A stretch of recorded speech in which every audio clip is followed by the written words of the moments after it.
ایک بہت ہی اس کے ڈینجرس نتائج ہیں. جو کینیڈا کی اکانومیز ہیں وہ شدید متاثر ہوں گی اور آپ کی نیشنل سیکورٹی آن سٹیک آ جاتی ہے, آپ کا سروائیول آن سٹیک آ جاتا ہے جب ایک سپر پاور آپ کے اوپر اکنامک. بھائی یہ ایران نہیں ہے, کینیڈا ایران نہیں ہے جس کے اوپر یہ سارے ٹیررز لگائے جا رہے ہیں, یہ امریکہ کا اتحادی ہے. یورپ میں آپ دیکھیے تو امریکہ نے اپنے تمام اتحادیوں کو تو لال جھنڈی دکھا دی ہے. اگر آپ نوٹ کریں تو صرف ایک اتحادی ہے جس کے خلاف ابھی تک اس نے کوئی ایسا اقدام نہیں اٹھایا اور وہ اسرائیل ہے. تو دیکھنا یہ ہے کہ امریکہ اسرائیل کے ساتھ کہاں تک, کس حد تک چلتا ہے, کیونکہ باقی تمام کے ساتھ تو امریکہ اپنے تمام ریلیشنز کو ریوائیو کر رہا ہے اور کسی کے ساتھ اکنامک جنگ شروع کر دی ہے, کسی کے ساتھ سیکورٹی وڈرا کر لی ہے. پورے یورپ سے امریکہ نے اپنی جو سیکورٹی ہے وڈرا کر لی ہے سائبر سیکورٹی کی صورت میں. یہ پہلا اقدام ہے, پریکٹیکل اقدام ہے جس سے یورپ اس وقت انتہائی خطرے میں آ چکا ہے. ان کے فائنینشل انسٹیٹیوشنز, ان کی جو حساس معلومات ہے وہ رشیا چرا سکتا ہے, ٹھیک ہے, ہیک کر سکتا ہے. اور آپ دیکھیں نا ایئرپورٹس کے اوپر سائبر اٹیکس ہوتے ہیں, کیا کچھ نہیں ہو سکتا. آپ کا پورے کا پورا ملک جو ہے وہ سائبر سیکورٹی کی زد کے اندر آ سکتا ہے. تو امریکہ نے تو وہ پروٹیکشن جو یورپ کی تھی وڈرا کر لی ہے, تو اس کے سیریس نتائج ہیں. تو اس لیے باقیوں کو لال جھنڈی ہے, اسرائیل کو ابھی وہ اسلحہ بھیج رہے ہیں. کہاں, کیونکہ اسرائیل کا معاملہ ریلیجیس بھی ہے, جس طرح سے انہوں نے اپنی جڑیں وہاں پر پھیلائی ہوئی ہیں. تو اسرائیل کے ساتھ وہ کس حد تک چلتے ہیں یہ دیکھنا باقی ہے. اچھا, اب صورتحال یہ ہے کہ اسرائیل لابینگ کر رہا ہے کہ امریکہ جو عربز کا پلان ہے غزہ ریکنسٹرکشن کا, اور جس میں فلسطینی ریاست شامل ہے, یہ خالی ریکنسٹرکشن کا پلان نہیں ہے, اس میں فلسطینی ریاست اناؤنس ہونی ہے, اس کے بعد ریکنسٹرکشن شروع ہوگی. جی ہاں, اس میں پہلے فلسطینی ریاست ڈکلیئر ہو جائے گی اور اس کے بعد جو ہے وہ ریکنسٹرکشن شروع ہوگی, جس میں غزہ کا ایئرپورٹ شامل ہے اور اکنامک ایکٹیویٹیز اور فشنگ ایریا اور مطلب بہت کچھ ہے. تو اسرائیل اس وقت یہ پورا زور لگا رہا ہے کہ امریکہ اس کو ریجیکٹ کر دے, کیونکہ باقی سب نے ایکسیپٹ کر لیا ہے, یورپ نے کر لیا ہے, رشیا چائنا پہلے ہی کہہ رہے تھے کہ جو بھی عرب فیصلہ کریں گے ہم ساتھ کھڑے ہیں. یعنی آپ یوں سمجھ لیجئے کہ ساری دنیا ایک طرف کھڑی ہے, امریکہ اور اسرائیل دوسری طرف کھڑے ہو سکتے ہیں. اچھا, تو امریکہ کو بیسیکلی مشکل یہ ہے, یہ اب جو اسرائیلی پریس ہے اور جو ویسٹ کے اندر اسرائیلی انفلوئنس والا پریس ہے اس کی بھی خبریں ہم آپ کے سامنے رکھیں گے. وہ یہ رپورٹ لکھ رہے ہیں کہ امریکہ کو سب سے زیادہ مشکل یہ ہے کہ جو عرب ریاستیں ہیں اس سے امریکہ ہاتھ دھو سکتا ہے اگر ان کے خلاف وہ جاتا ہے. کیونکہ آپ دیکھیے اس سے پہلے جو مڈل ایسٹ ہے وہ تو ڈیوائیڈڈ تھا نا, اس کا کوئی کنسنسس نہیں تھا فلسطینی ریاست کے لیے, اور کوئی ایسا موقع نہیں آیا تھا کہ جنگ جو ہے وہ ان کی ریاستوں تک پھیل سکتی ہے اور فلسطین جو ہے ان کی ریاستوں میں ڈسپلیس ہو رہے ہیں. تو اب وہ سب اکٹھے ہو کر ایک بات کے اوپر متفق ہو چکے ہیں کہ یہ جناب ریکنسٹرکشن ہے, یہ فلسطینی ریاست ہے. تو اس کی جو ریجیکشن ہے وہ وار ہے, تو اس لیے یہ اس کے لیے بڑا مشکل فیصلہ ہے. یعنی اگر وہ عربوں کو ریجیکٹ کرتا ہے, مڈل ایسٹ کی ریاستوں کو ریجیکٹ کرتا ہے اور اسرائیل کا اس حد تک ساتھ دیتا ہے کہ جنگ شروع ہو جاتی ہے, تو پھر کیا ہوگا؟ پھر مڈل ایسٹ کی جو ریاستیں ہیں وہ زیادہ چائنا کے قریب ہوں گی, چائنا کی طرف ان کا جھکاؤ جو ہے وہ زیادہ ہوگا, برکس کی طرف جو ان کا جھکاؤ ہے وہ زیادہ ہوگا. اور آپ دیکھیے کہ امریکہ کی تو اب اصل جنگ ہی, اس کا تو اصل ہدف ہی چائنا ہے. اور یہاں پر تو پھر آپ دیکھیے امریکہ کو بڑی شکست ہوگی, کیونکہ اس کو مڈل ایسٹ کو اپنے ساتھ ملانا ہے, چائنا کے ساتھ نہیں ملانا ہے. اور پھر امریکہ کی ایشیا کے حوالے سے ایک ہسٹری ہے کہ وہ کوئی بھی جنگ ایشیا میں نہیں جیت سکا ہے. تو پھر یہ والی جنگیں کیسے جی جائے گا؟ الٹا نتیجہ یہ نکلے گا جیسے ان 15 مہینوں میں نکلا کہ برکس اتنی ایکسپینڈ کر گئی, مڈل ایسٹ کی ریاستیں اس کے اندر شامل ہو گئی, تو پھر یہ مزید ہو جائیں گی. چائنا تو پوری طرح سے یہاں پر متحرک ہو چکا ہے. اب ذرا اسرائیلی پریس دیکھیے, اسرائیل کا ایک بڑا میگزین ہے, وہ لکھ رہا ہے Trump cannot back down after his statement that Egypt and Jordan will implement this plan because they need American assistance. اب یہ دیکھیں نا اسرائیلی پریس اور اسرائیلی لابی کس طرح سے لکھ رہی ہے کہ ٹرمپ کو اپنے پلان سے بیک ڈاؤن نہیں کرنا چاہیے. وہ پلان جس میں اس نے کہا کہ فلسطینیوں کو ڈسپلیس ہونا ہوگا اور مصر اور جارڈن میں جائیں گے, اس سے ٹرمپ پیچھے نہ ہٹے. Trump is currently facing a test that will determine the Arab world's position towards him. یہ جو ہے نا ٹرمپ کا ٹیسٹ ہے, ٹرمپ ایک امتحان کے اندر ہے, ایک ایسے موڈ کے اندر ہے کہ جس میں عربز کی جو پوزیشن ہے ٹورڈز ٹرمپس وہ ڈیسائیڈ ہوگی. اگر وہ اس پلان کو ریجیکٹ کر دیتا ہے تو پھر مڈل ایسٹ کی ریاستیں ادر وے جا کر دیکھیں گی, اور وہ ادر وے چائنا کا وے ہے. اگر وہ ایکسیپٹ کر لیتا ہے تو پھر مڈل ایسٹ کے معاملات اور مختلف ہو جائیں گے, یعنی امریکہ کے ساتھ ان کے تعلقات اور بہتر ہوں گے. اور پھر امریکہ چاہے گا تو شاید وہ کہیں کہ ہم چائنا سے تھوڑا سا ڈیٹیچ ہو بھی سکتے ہیں.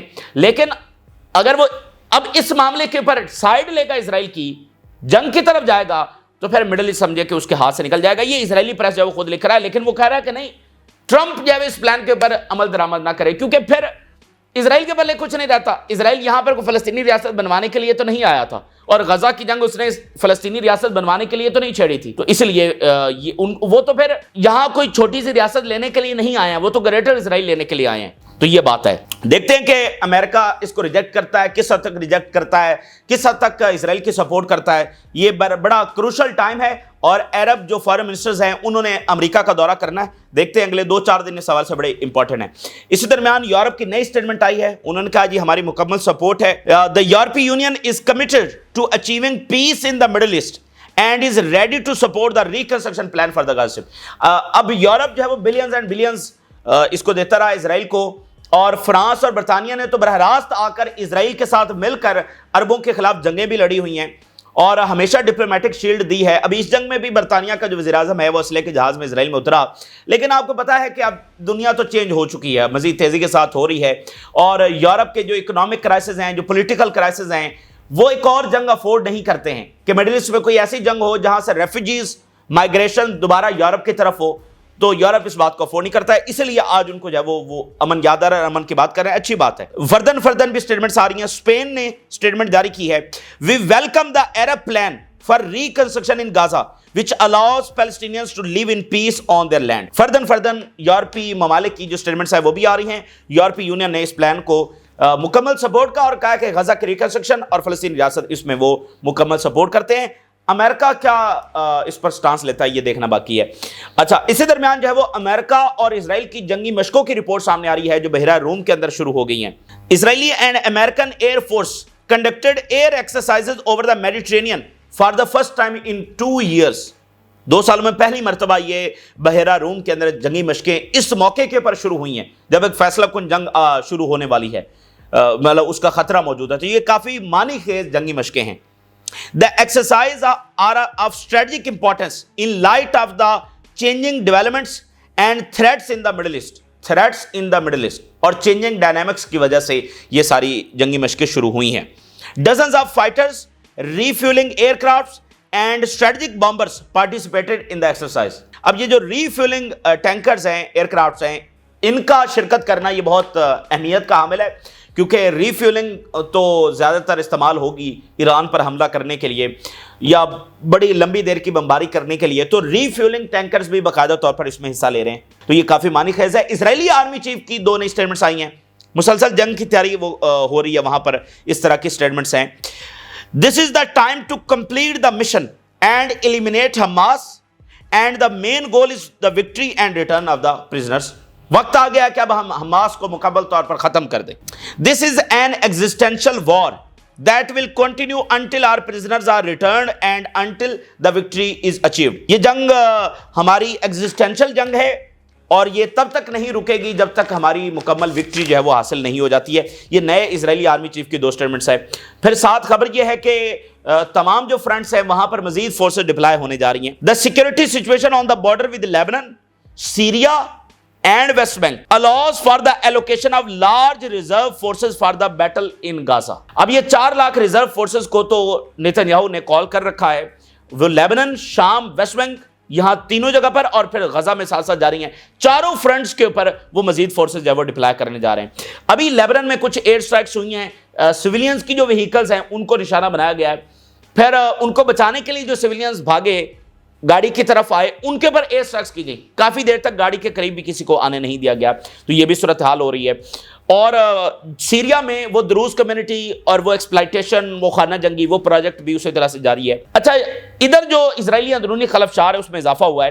ایک بڑا واقعہ پیش آیا. اسرائیلی آرتھوڈاکس جو جیوز ہیں انہوں نے باقاعدہ طور پر اسرائیلی پولیس کے اوپر حملہ کیا ہے, جس میں اسرائیلی پولیس اہلکار جو ہے وہ ان کی کیجویلٹیز ہوئی ہیں.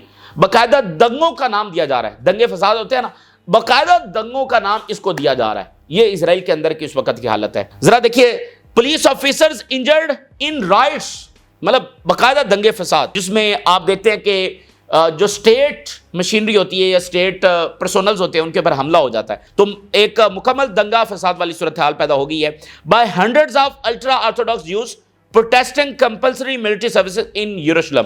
اور یہ واقعہ یروشلم کے اندر جو ہے وہ پیش آیا ہے. اب ذرا ڈسکس کرتے ہیں یوکرین کو, یورپ کو, نیٹو کو اور بدلتی ہوئی دنیا کو اور اس کے پھر مزید اثرات اسرائیل کے اوپر کیا ہوں گے, مڈل ایسٹ کے اوپر کیا ہوں گے, نیو ورلڈ آرڈر, اسلامی دنیا کا عروج, زوال, یہ ساری چیزیں. اچھا اب ناظرین بات یہ ہے کہ امریکہ نے ابھی اناؤنس کیا ہے کہ یوکرین کو کسی قسم کی انٹیلیجنس انفارمیشن جو ہے, انٹیلیجنس اسسٹنس جو ہے وہ نہ دی جائے, اور یوکے کو امریکہ نے روک دیا ہے کہ وہ بھی جو ہم آپ سے انفارمیشن شیئر کر رہے ہیں وہ یوکرین کے ساتھ شیئر نہ کی جائے. اب یہ بہت بڑا آپ کہہ لیں کہ فیصلہ ہے, اور اس کے بعد یوکرین کی جنگ چند گھنٹوں کی مار رہ گئی ہے, کیونکہ یوکرین کیا انٹیلیجنس ہے, اور یہ تو مطلب سیٹلائٹ اور وہ سارا سی آئی اے یہ ساری انفارمیشن دے رہی ہے. سی آئی اے بتا رہی ہے کہ کہاں پر رشین فورسز کی پوزیشن ہے, اس کے بغیر تو یوکرینین فورسز حملہ کر ہی نہیں سکتی, اور کہاں وڈرا کرنا ہے, کہاں فورسز بھیجنی ہے, یہ ساری جنگ تو سی آئی اے لڑ رہی ہے. تو اس کے بغیر جب یہ جنگ چند گھنٹوں کی ہے, اس سے زیادہ کی کوئی بات نہیں ہے. ڈیلی میل,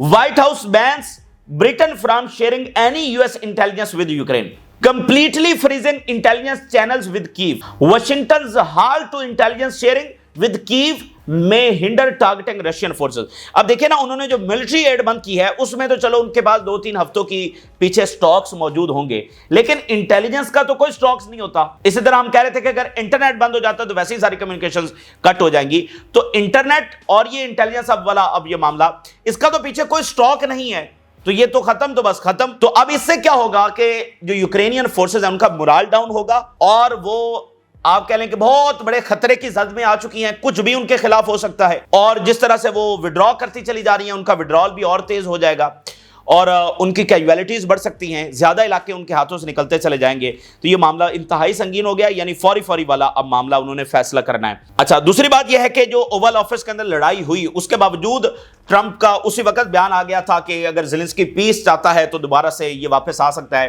اور امریکہ نے معافی کا مطالبہ بھی رکھا, ساتھ واپسی کا ایک راستہ جو ہے وہ بھی کھلا رکھا, اور اس کی وجہ صرف یہ ہے کہ امریکہ کو منرلز چاہیے. اگر منرلز والا معاملہ نہ ہوتا تو شاید زیلنسکی ادھر یوکرین ہی نہ پہنچتا, واپس ہی نہ پہنچتا, اگر امریکہ کو منرلز نہ چاہیے ہوتے تو. وہ واپسی والا راستہ جو ہے وہ انہوں نے رکھا, اور وہ واپسی اب ہونے جا رہی ہے. ٹوٹل ادھر سرنڈر ہو چکا ہے, جو کہ ہم آپ کو بتا رہے تھے کہ یورپ جو ہے وہ جنگ نہیں لڑ سکتا ہے, نہ ان کی اکانومی, نہ ان کی پولیٹیکل سچویشن, نہ ان کی سوسائٹی یہ اس بات کی اجازت نہیں دیتی ہے. اب ناظرین زیلنسکی کی جانب سے ریگریٹ سٹیٹمنٹ آئی ہے, لیکن البتہ یہ بات ضرور ہے کہ زیلنسکی نے معافی نہیں مانگی ہے. یہ ضرور کہا کہ مجھے ریگریٹ ہے. میکرون, سٹارمر اور جو جرمن چانسلر ہیں ان کی زیلنسکی کے ساتھ بات ہوئی ہے, اس کے بعد یہ سٹیٹمنٹ آئی ہے. سٹیٹمنٹ کے بعد بھی ان تینوں کی جو ہے وہ بات ہوئی ہے. اب میکرون اور سٹارمر جو ہیں یوکے کے جو پرائم منسٹر ہیں, وہ زیلنسکی کو لے کر واشنگٹن روانہ ہو رہے ہیں اگلے 24-48 گھنٹوں کے اندر. وہاں پر یہ منرلز ڈیل سائن ہو جائے گی. اس کے بعد کہیں پیوٹن اور ٹرمپ کی ملاقات ہو جائے گی. تو اگلے چند دنوں کے اندر آپ کو یوکرین کی جنگ بندی باقاعدہ اناؤنسمنٹ اس کی ہو سکتی ہے, یعنی ٹوٹل سرنڈر, ٹوٹل ڈیزاسٹر, عبرتناک شکست فاش. اچھا اب بات یہ ہے کہ اس میں پھر رشیا کی وہ ساری ڈیمانڈ جو میں نے آپ کے سامنے رکھ دی ہے کہ نیٹو کا ریورسل ہوگا. صرف جنگ بندی نہیں ہے بلکہ نیٹو کا بھی ریورسل ہے, اور جو ایسٹرن فلینک میں انہوں نے ساری ایکسپینشن کی, جس کو رشیا ہمیشہ اپنے ساتھ زیادتی سمجھتا رہا, اور وہ تھی کیونکہ جب وارسا الائنس ختم ہو گیا تو اس کی بھی کوئی ضرورت نہیں تھی. اچھا اب ناظرین بہت بڑی خبر جو واشنگٹن سے آ رہی ہے کہ امریکہ وڈرا کرنے جا رہا ہے, نیٹو سے وڈرا کرنے جا رہا ہے امریکہ. یہ اب تک کی اس صدی کی بہت بڑی خبر ثابت ہو سکتی ہے. Trump is considering giving up his leadership of NATO and expects Britain or French general to take over the position after Washington's withdrawal. اور ٹرمپ کہہ رہے ہیں کہ وہ وڈرا کرنے جا رہے ہیں. اب برطانیہ یا فرانس جو بھی نیٹو کا لیڈر بنے, یا نیٹو نہیں رہتا تو وہ اپنی کو فورس بنائیں, اپنا کوئی الائنس بنائیں تو بنائیں. ویسے نارتھ اٹلانٹک تو اگر امریکہ نہیں ہے تو وہ اٹلانٹک تو پھر درمیان میں سے ختم ہو گیا نا, تو وہ پھر یورپین فورس ہی ہوگی, بس اس کو ایسے ہی آپ کہہ لیجئے. لیکن وہ کہہ رہے ہیں کہ بھائی ہم نکلنے جا رہے ہیں. یہ بہت بڑا واقعہ ہے, نیٹو سے امریکہ جو ہے وہ نکلنے جا رہا ہے. اچھا ایک تو یہ بات ہوگی, یعنی یہ بھی رشیا کی ڈیمانڈ یہاں پر پوری ہوئی. اب اگلی بات یہ ہے کہ واٹس نیکسٹ, یورپ اس کے بعد کیا کرے گا, ہو ول ڈیفینڈ یورپ, اور یورپ کیا راستہ اختیار کرے گا. تو اس وقت جو یورپ کی اسٹریٹجی نظر آ رہی ہے کہ سرنڈر کرنا ان کی مجبوری ہے, لیکن وہاں پر یہ فیصلہ ہو چکا ہے کہ امریکہ کے اوپر دوبارہ ڈیپینڈنٹ نہیں ہونا. وہاں پر نعرہ لگ چکا ہے ری آرم یورپ, ری آرم یورپ, یعنی دوبارہ سے اپنی طاقت کو بڑھاؤ. اور اس کے لیے جو یورپی یونین کے پریزیڈنٹ ہیں انہوں نے $840 بلین کا جو ایک پرپوزل ہے فنڈ کا رکھا ہے, $840 بلین. آپ جو جرمنی کے چانسلر ہیں ان کی سٹیٹمنٹ دیکھیے, Europe must be able to defend itself. تو اس سٹیٹمنٹ سے آپ اس آئیڈیالوجی کا یا ان کی اسٹریٹجی کا اندازہ لگا سکتے ہیں, یعنی ٹھیک ہے، وہ کہہ رہے ہیں کہ اب جنگ تو ہم نہیں لڑ سکتے ہیں اور اس کو فی الحال اس جنگ بندی کو قبول کرتے ہیں اور اس کے بعد اپنی طاقت کو بڑھاتے ہیں. اور یہ بات ذہن میں رکھیں کہ رشیا اور یورپ کی شاید دشمنی ختم نہ ہو. ٹھیک ہے نا، یہ مجبوری میں چونکہ جنگ بندی ہو رہی ہے. یورپ تو جنگ بندی نہیں چاہتا ہے. اگر آج بھی امریکہ حامی بھر لے تو یہ جنگ آگے چلتی رہے گی. تو یہ یورپ اور رشیا کی شاید دشمنی اس طرح سے ختم نہ ہو. یورپ اپنی طاقت بڑھانے کی طرف وہ جائے گا اور ادھر امریکہ اور پیوٹن نئی دنیا کو ریسٹرکچر کر رہے ہیں، نئے ورلڈ آرڈر کو ریسٹرکچر کر رہے ہیں. اب اس میں یورپ بھی کہے گا کہ ہمارا کیا ایسا ہے. بہرحال یہ ایک بڑا منظرنامہ ہے، تھوڑا سا دھندلا ہے، اس میں بھی مزید چیزیں واضح ہوں گی، لیکن یہ واضح ہو چکا ہے یوکرین کی جنگ بندی، رشیا کی فتح، نیٹو کا ریورسل، نیٹو سے امریکہ کا وڈرال اور تجارتی جنگ میں اضافہ، یہ والی چیزیں جو ہے وہ بہرحال واضح ہو چکی ہیں. اور یہیں پر اب دیکھنا باقی ہے کہ اسرائیل کا کیا بنتا ہے. اور یورپ اب چونکہ اس نے اپنے آپ کو طاقتور بنانا ہے تو یورپ پھر اپنے فیصلے اپنی پالیسی کے مطابق کرے گا نا، جو اس کا نیشنل انٹرسٹ ہوگا. جیسے میں آپ کو پہلے مثال دی کہ اگر مڈل ایسٹ سے ان کو انویسٹمنٹس آئیں گی تو وہ مڈل ایسٹ کے خلاف فیصلے کیسے کریں گے، پھر مڈل ایسٹ کو جنگی ہتھیار بھی بیچنا پڑیں گے. تو یہ سب چیزیں بدلیں گی.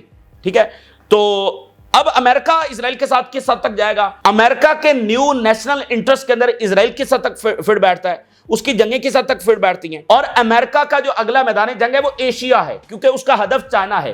تو امریکہ وہاں سب اپنا سمیٹ کر ایشیا میں آ رہا ہے. میدان جنگ ایشیا بننے جا رہا ہے. تو ایشیا میں سب زیادہ ریجن کون سا ہے؟ مڈل ایسٹ ہے. تو مڈل ایسٹ اگر کھڑا ہو گیا چائنا کی طرف تو امریکہ کے لیے یہ کتنی بڑی شکست ہوگی. امریکہ کا تو سارے کا ساری پالیسی کا دبردوس ہو جائے گا. تو اس لیے مڈل ایسٹ کو وہ چائنا کی طرف بھی نہیں جانے دے سکتے. تو پھر اس پروپوزل کا کیا کریں گے؟ کیونکہ یا تو انہوں نے اسرائیل کے ساتھ کھڑے ہونا ہے یا پھر انصاف کا کوئی فیصلہ کرنا ہے. تو دیکھتے ہیں کہ یہ معاملات کس طرف جاتے ہیں. اسرائیل البتہ پورا زور لگا رہا ہے، ڈیسائیڈنگ ٹائم ہے. آئیے آپ کے ساتھ تازہ ترین تفصیلات شیئر کیا. آپ نے رائے ضرور آگاہ کریں. جن لوگوں نے چینل کو سبسکرائب نہیں کیا ان سے ریکویسٹ کریں گے کہ چینل کو ضرور سبسکرائب کر لیں تاکہ ہر آنے والی ویڈیو آپ تک پہنچ سکے. اللہ حافظ.